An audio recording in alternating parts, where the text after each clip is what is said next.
I want to discuss the important topic of children's rights and responsibilities.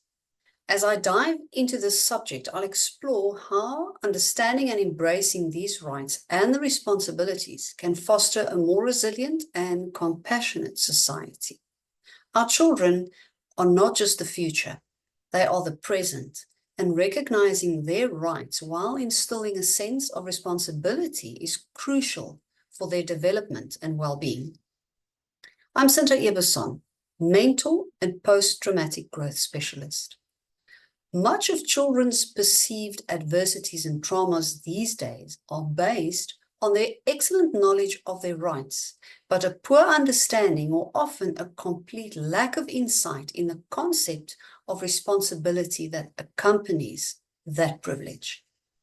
If you want to be a leader to your family and a resilient parent, join my Get Up and Grow community to learn more skills and acquire great tools to do an excellent job.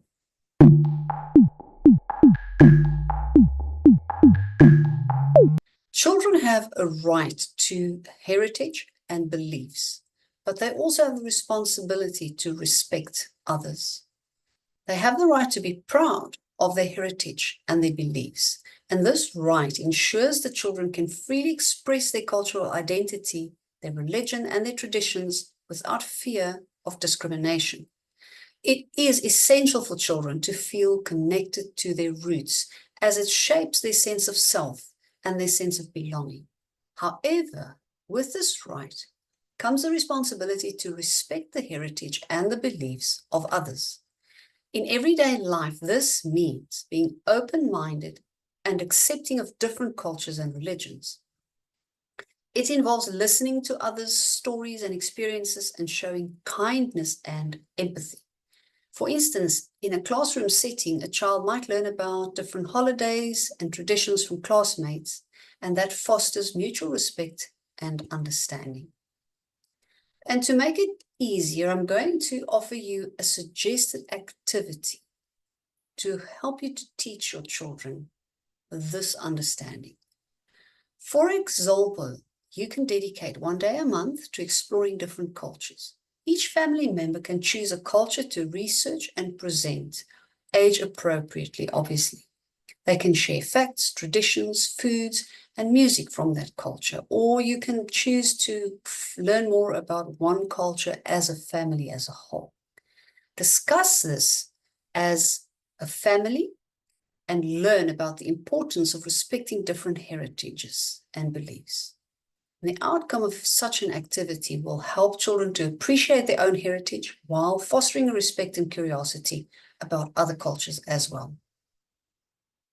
The second right that children have is the right to be taken seriously. And with that comes the responsibility to also take other people seriously or to listen to others.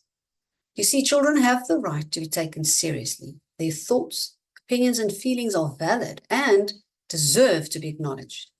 And this right empowers children to speak up and participate in decisions that affect their lives, whether it's at home, at school, or in their communities.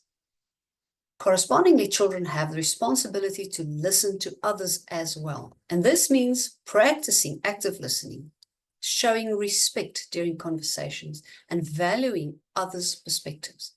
For example, in family discussions, children should feel heard, but they should also give the same attention and respect to their family members' viewpoints. And an activity I would suggest in this context is to set aside a regular time for family meetings where everyone, including the children, can voice their opinions and their concerns.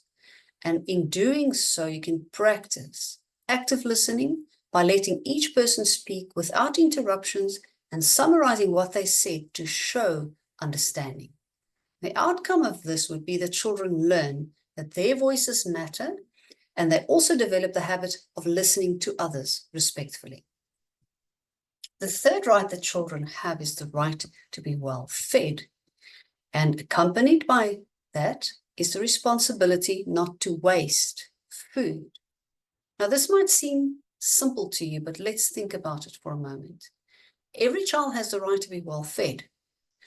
So access to nutritious food is fundamental for growth, health, and overall well-being. And this right ensures that children receive the sustenance they need to thrive physically and mentally.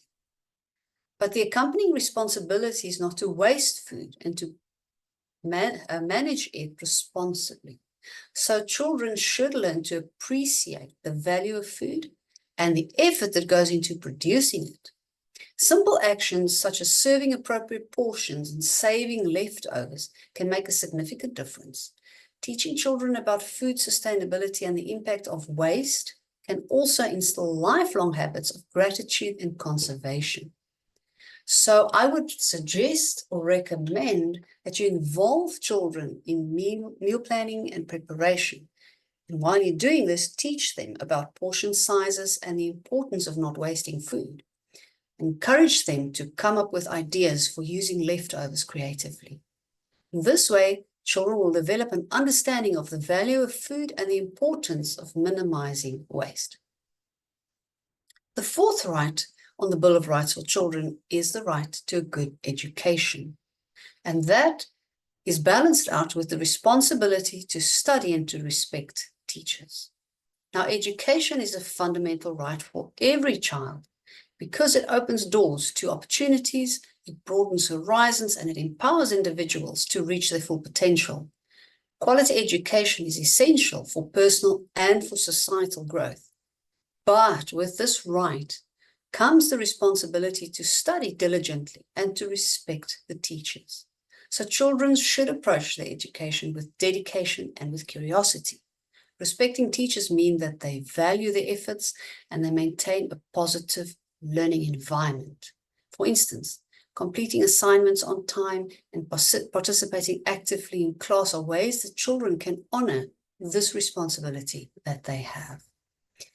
And I would suggest a homework activity and a study routine at home. It's so important to create a consistent homework and study routine. So set up a dedicated study space that's free from distractions and encourage your children to take breaks and to reflect on what they've learned and to discuss it with you and share the knowledge that they've gained. Also discuss the roles of teachers and how respecting them can enhance their learning experience. Children will build good study habits and they will understand the importance of respecting their teachers when you do this. Please remember to like and share this video so that more people can benefit from this content. And if you like this kind of thing, please subscribe to my channel.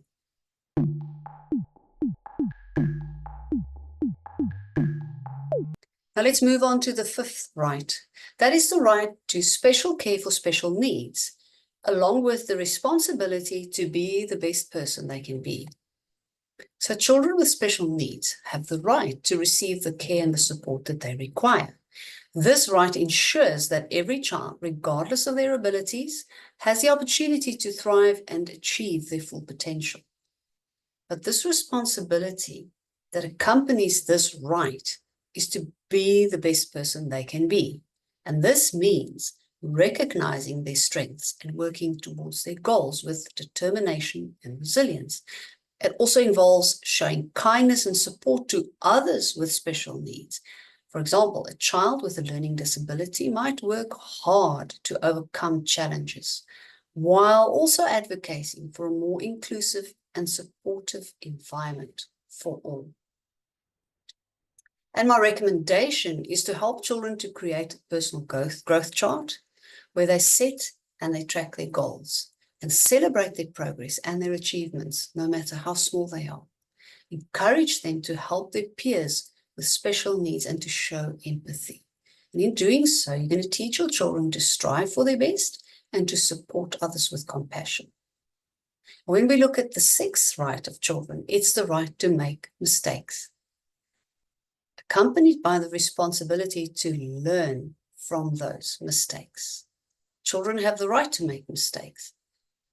Making mistakes is a natural part of learning and growing. It allows children to experiment, to take risks, and to develop resilience. But the responsibility is to learn from those mistakes. Children should be encouraged to reflect on their errors and to understand what went wrong, because this fosters a growth mindset and the ability to adapt and to improve. In practical terms, if a child fails a test, they should be supported in understanding their mistakes and developing better study habits rather than feeling ashamed or discouraged. And I would suggest that you provide children with a journal to write about their mistakes and what they've learned from them. And discuss these entries regularly. Have an open conversation about mistakes while you focus on the lessons that they've learned rather than the mistakes themselves. This way, children will develop a growth mindset and they will understand that mistakes are opportunities for learning. The seventh right, and the second last one, is the right to a safe and comfortable home. But children have the responsibility to keep it neat and clean. Every child has the right to a safe and comfortable home because a nurturing environment is crucial for physical and emotional well-being. It provides security and a foundation for healthy development. But they have to keep their home neat and clean. Children should be involved in household chores that are appropriate for their age because it teaches them the value of contributing to their living space. For example, tidying up their room, helping with the dishes, or even taking out the trash are small but meaningful ways that children can uphold this responsibility, as long as it's age appropriate. And you can, for example, create a chore chart with age-appropriate tasks for each family member and rotate those chores regularly and set a specific time each week for a family cleaning session, and then reward those efforts with a fun family activity. This way, children will learn the value of contributing to a clean and a safe home environment. And finally, children have the right to be loved and protected from harm, along with the responsibility to show others love and care as well. So they have the right to be loved and protected from harm. And this right ensures that children grow up in a safe and a nurturing environment where they feel valued and secure. But it's very important that they understand the responsibility to show others love and care as well. This involves treating peers, family, and community members with kindness and with compassion. And acts of love and care can be simple yet profound, such as comforting a friend who's in distress or helping a sibling with homework. And I would recommend a kindness calendar. This can be great fun for everybody in the family. Create a kindness calendar where each day includes an act of love or care to perform, such as helping a sibling or writing a thank you note or volunteering in the community, and reflect on these acts at the end of the month and discuss them and talk about how it felt to do those things and what the impact was. Doing something like this will help children to practice showing love and care consistently. And this fosters a nurturing and a supportive environment, which is very, very important and a key ingredient of resilient families. So understanding and embracing all these rights and responsibilities can lead to a more just and compassionate world. As we nurture our children, let's all empower them to appreciate their privileges and to fulfill their responsibilities with grace and integrity. And by doing so, we cultivate a generation that not only thrives in their own lives, but also contributes positively to society. So let's continue to support our children in their journey toward becoming resilient, responsible, and compassionate individuals. I'm Sinta Ebersohn, and I invite you to get up and grow with me.